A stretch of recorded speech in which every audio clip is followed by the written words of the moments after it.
Hi, I'm Bybreen and welcome back to another episode of Soul Stirring Astrology. And this week I'm dealing with Neptune, which is that nebulous planet within our solar system. And the reason why it's become to prominence is because it's gone direct in Pisces.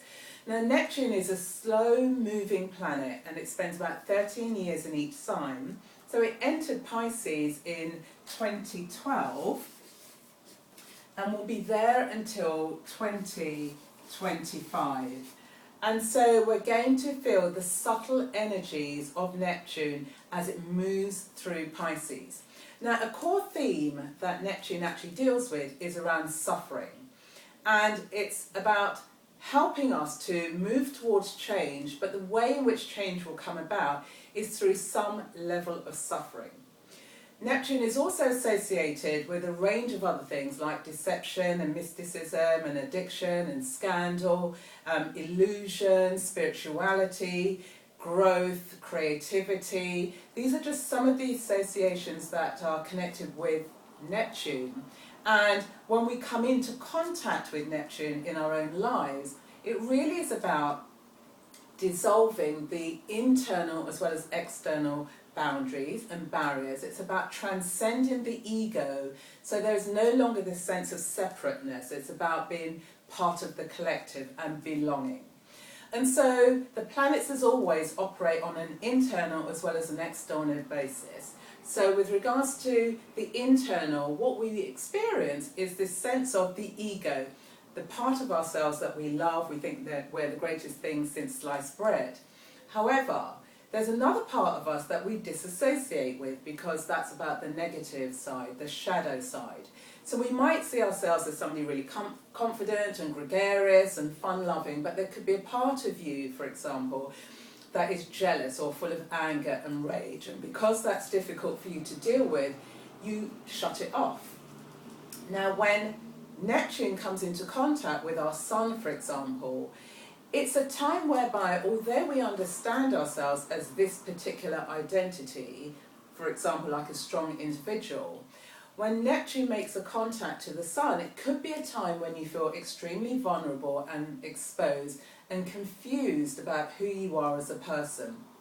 And so Neptune here really acts to solidify our personalities. It's about embracing every aspect of ourselves so that we live a far more conscious life. It's very similar to the Jungian theory, which is around individuation, so we become more whole and more authentic. So Neptune is moving through Pisces, and what's actually happening? It's in the 5th house because currently the sun is still in Scorpio, and that's the 1st house. Now, Neptune here is in Pisces, which equates with the 5th house. Now, when we're dealing with 5th house issues, so for example, where we're dealing with the 5th house, it's about where we want to feel unique and different and as an individual. Now, when Neptune connects with that part of our psyche, we might find that we are overexpressive, or we have an inflated sense of our ego, and so we could blow things out of proportion. So it's about being very mindful about how you communicate, how you project yourself in the world. Another association with the 5th house is to do with children. So you may have children, or you may have children within your world. And one of the things that you need to be mindful of is that you're not living your life through your children. And so it's about not projecting an unresolved aspect of yourself so that your child then carries the burden of living out that part of yourself.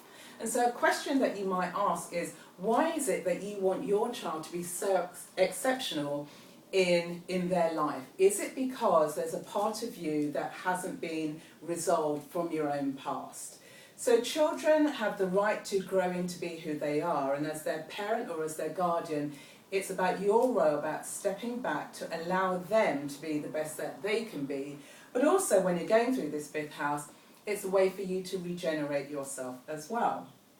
When we're also dealing with the 5th house, it's the area of creativity. So Neptune here, because it's in Pisces, so it's in a very potent sign because it rules Pisces, this is a fantastic aspect for creatives of all types, whether you're a writer, a filmmaker, a photographer, because Neptune is also associated with the imagination, and so it's a great time for you to move forward with the dreams that you have. And Neptune's being supported here because it's squaring Saturn, and Saturn here is in Sagittarius. Now Saturn will give you the focus and the direction in order to bring your dreams and make them into reality. So where we have this Neptune and Saturn, we've got this idea of the old as well as the new, as well as the collective, as well as the old guard. And so there's a tension point because we have Neptune and it's squaring Saturn.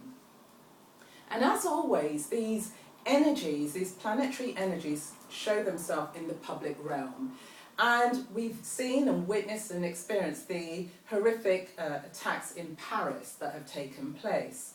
And what's been very interesting is the responses and the types of responses that are coming out. And so there's one that's come from the Dalai Lama.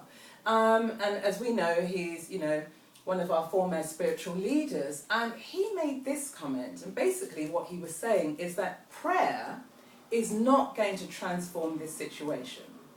Prayer cannot transform this situation because God can't change the situation. The only way we're going to have humanity and peace and love in the world is if we actually start on an individual basis, because God didn't create this situation, we as humans did. And so it's a very provocative, profound, he's thrown down the gauntlet to all of us. And basically what he's saying, so he's come from the collective, and what he's saying is that actually each and every one of us has an individual personal responsibility to transform and heal ourselves. And bearing in mind that Neptune is in Pisces, but also in Pisces we've got Chiron. And Chiron here is about the wounded healer. And so what the Dalai Lama is inviting all of us to do is to step forward into those personal wounds, to transform ourselves. And as each and every one of us does this for ourselves, we then do it within our families, and then within our communities, and then within the rest of humanity. And it's about how we collectively come together. Here again we're dealing with Neptune. So it's a collective response that starts on an individual basis. So he's thrown down the gauntlet, very provocative, but are we ready to really step forward? Because what he's saying is that God is not going to save us. Buddha is not going to save us, and nor are governments able to save us. It starts with each and every man. Now this aspect is also supported again by the fact that Saturn is in Sagittarius. And where we have Saturn in Sagittarius, he's inviting us to really think about, do we truly live the philosophies and the beliefs that we say that we are so connected to? Or when our backs are against the wall, do we revert to type? And so it's a very provocative question. How much do we really live what we say that we are connected to? Another connection is to look at it from the point of view of Neptune in Pisces.